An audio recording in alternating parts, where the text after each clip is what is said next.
feel great to get a win in this league anytime you do it, when you're on the road, in your division.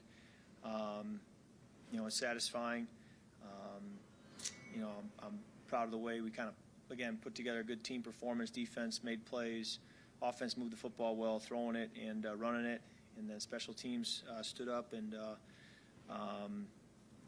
I think it was a good start to the game, being able to hit that 3rd and long to KJ and then the touchdown to Adam. And, getting really, I think, only one punt in the game, which was good. I think if we had been better in the low red zone in the first half, I think that, the game really would have felt even stronger. I think the low red zone performance in the first half was partly what, you felt you left some stuff out there. But, great to get a lot of different guys involved. The first half, spreading it around to a few different guys, receivers-wise, and then the second half, getting a lot of other guys who haven't gotten as much opportunity in the regular season to play. It was great to see what they can do, or show people what they can do. So great to get to 13 wins. I think it's only the 3rd time that's happened in Vikings history in the regular season to have 13 wins. So it's, no small thing, but, you understand now with the regular season behind us that it's really a one-game season now, and every week will be that way when you go to the playoffs. So we'll see what time we play, Saturday, Sunday, what time kickoff is. It'll be interesting to see, and then that'll kind of affect our work rhythm this week as to when we get back into it and how we go about our routine. But, proud of the way we've played over these 17 games, and got to build on it going into the playoffs. Take any questions you have. What was kind of the plan, Kirk? Obviously, you just played the first half. Going in, was there a certain plan that you knew of, how much you might play? Yeah, there really wasn't. I think it was an awareness that we would like to play other players at some point in the game, whether that's, a half or a quarter or 3. We just didn't know. So you go in there and you try to play as efficiently as you can for as long as you're in there. And outside of the low red zone, I think it was very efficient, and then down in the low red zone, it wasn't good enough. So that's kind of my high level takeaway from today. Kirk, what were the issues in the low red? Yeah, I took a delay of game, my fault. That set us back. We had the cover 0 where I didn't really work the right side versus cover 0. Again, my fault. We had a 3rd down there where I threw it inbounds, which then prevented us from getting that field goal at the end of the half. Needed to throw the ball to the end zone or out of bounds instead of leaving it inbounds. So there were just a few plays there that we left some stuff out there.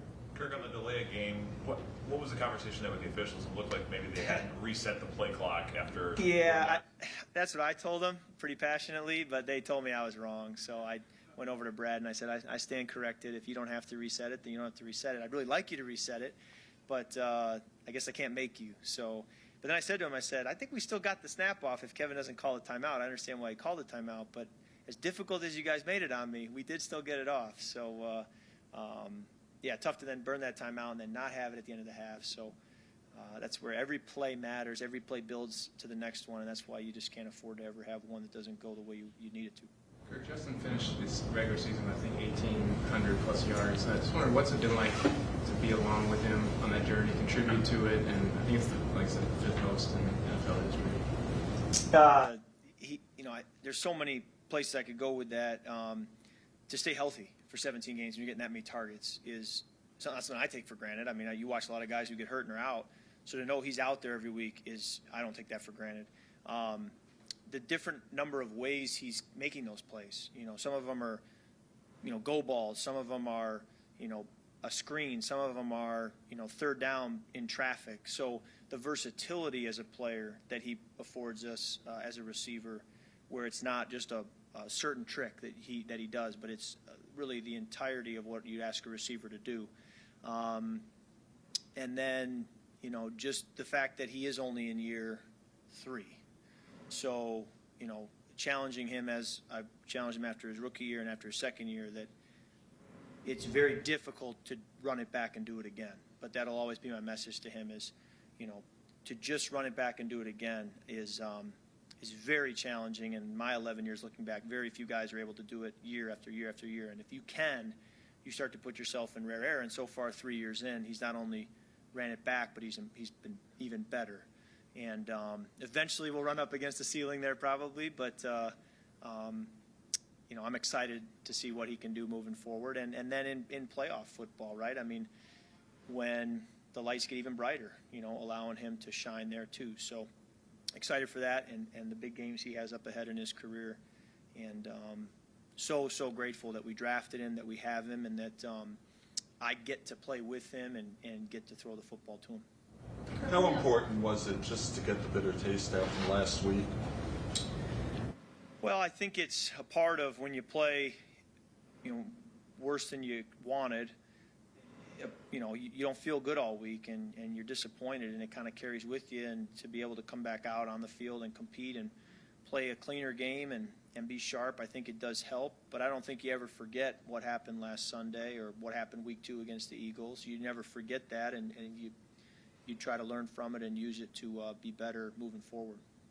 Kirk, what do you like most of what KJ has been bringing to the Yeah. table this year? Especially some guys shrink under a guy like JJ. Yeah, what's been really great about KJ's journey is the more we put on his plate, the more he shows he can handle it. So his rookie year, we really didn't give him a big role.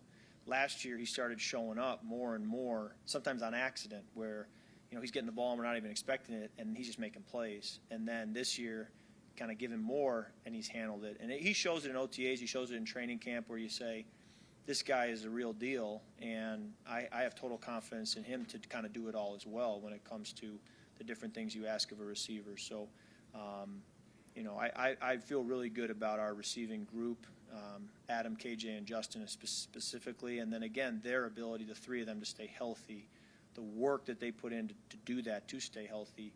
It's a huge blessing to me to go out there week after week and know that I have them with me. Kirk, how do you feel about your regular season, and then now, first time you'll have a home playoff game for the Vikings, the need to maybe take it to the next level in the postseason now? Yeah, I think 13 wins is an outstanding year. When you look at a regular season, that's hard to do. It doesn't just happen. So I'm proud of the way we fought. To get those wins that were hard earned, and then the playoffs. You kind of throw the records out at that point. You got a home game, and then you just got to go play and earn it one play at a time. And it's there's an intensity to the playoffs that you're aware of, and it's pro football. You got to be ready to go. Kirk, how did you feel the communication was with the line, with new guys kind of starting the game for the first time there? Yes, I think it was good work for us to be able to, have them in there together as a unit before the playoffs begin. And so I think it worked well. It also was not the loudest environment here that, may have made it a little bit easier, but I think they handled it well. And, and we'll have another week of practice here to get everything locked in. Kirk, you talked a bunch this year about your developing comfort in this scheme and system. Where do you feel now, and what is maybe the biggest difference with the comfort now compared to early on? That's a great question. It's a gradual process. I felt the Detroit game at Detroit, I felt like I kind of turned a corner a little bit there. I walked up the field and said, okay, this game kind of felt like it used to feel when I was in a system for 2 or 3 years, where you start to understand where we're trying to go with it. But then you have, setbacks, and you have challenges. And even today in the low red zone, feeling like, I didn't operate well enough. So, we're getting there. And I'm excited for that continued time on task with Kevin as we move forward to just get better. Kirk, how was Irv for you today? I know you guys have been seeing him a little bit in practice, but getting out there again today. Yeah, great to have him back, and he's such a great athlete, and again, another versatile player who can help us in the run game, can help us in protection, and can run just about every route in the route tree. So, and made a really difficult catch today on a low cross. So, love his game, and he's another player who going to the playoffs, you say, hey, this is a guy who's been in these situations before, been in the fire with us for a long time, and as a result, you really feel a comfort level of being able to lean on him when you get in those big moments. All righty. Thank you. Thanks. Thanks a lot. Yep.